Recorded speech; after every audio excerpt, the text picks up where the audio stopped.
love playing with water.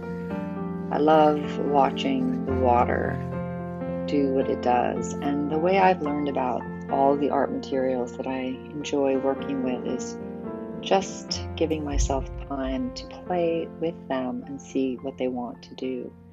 So I've started this off with a dot of clear water on a piece of watercolor paper and mixed up some student grade watercolor, just one of those old kids kits.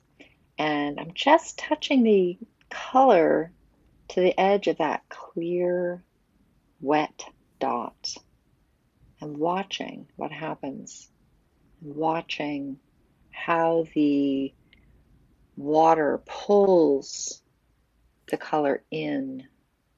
And then when I add a little more to the edge, how it deepens at the edge. And how when I flick fresh, clean water onto the surface, it moves all that pigment around and things happen. I don't know what's going to happen. It's an experiment. And it's a wonderful medium to experiment with because it's just playful and watery and unpredictable. Some people say watercolor is the hardest medium to master, but it is really the easiest medium to just enter into playfully. With a little tissue paper, I'm dabbing away. With a little more paint mixed with water, I'm adding in. And this is really just an invitation to explore. It's an invitation to observe what happens in this relationship, not only between the water and the color and the paper, but also the relationship with time. You allow time to pass and you allow that time to affect the work. Things happen that you didn't do.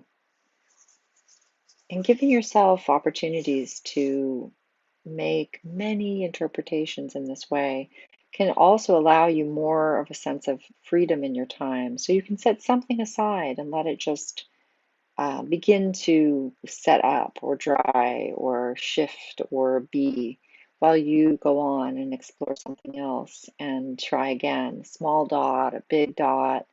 I'm painting with red, Jamie's painting with blue. This could be an enterprise that takes us all across the rainbow. We could get into tie-dye or little landscapes within each sphere. It really is one of those kinds of simple constraints, this circle of water, this round form that suggests possibilities. You don't have to come into it with an idea, but the ideas begin to emerge out of the playful exploration.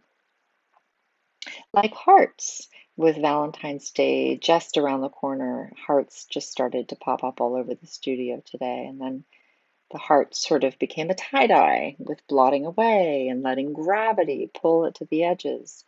And but I wasn't done with this heart yet. So I just made a heart of pure water that went around that first heart. And I wanted to see what would happen if I just tipped in some yellow and some blue, some red. Out my window, I'm looking at the Gualala River, where the Gualala River meets the sea. And I thought, well, what if I just made a big negative space, a big shape of water that's just what isn't that spit of land and the sand and the trees, and explored making something that simple and covering the paper with water to begin to lay in an atmospheric feeling. There's a difference in what happens when you bring that color right in, just in that fresh early stage when the water is sort of sitting on top of the paper. And there's another way that the paint moves when you let that water sink in for a while. the water keeps moving the paint even after you've laid down a brush stroke. It continues to move and change and contribute its own voice to what you're doing. And giving yourself enough time to make a lot of experiments, play with different brushes, round brushes, square brushes, small brushes, big brushes, different intensities of color, different amounts of water, different amounts of time passing, even just within the confines of a small watercolor kit and a few scraps of watercolor paper, you can create a range of expression and a range of ideas. Here on the edge of the sea, we're in Walala and in the Sea Ranch for the month of February. We're looking out at the horizon every day, all day long, and witnessing the most glorious sunsets, introducing some bright color, some bright sunny color to this little piece.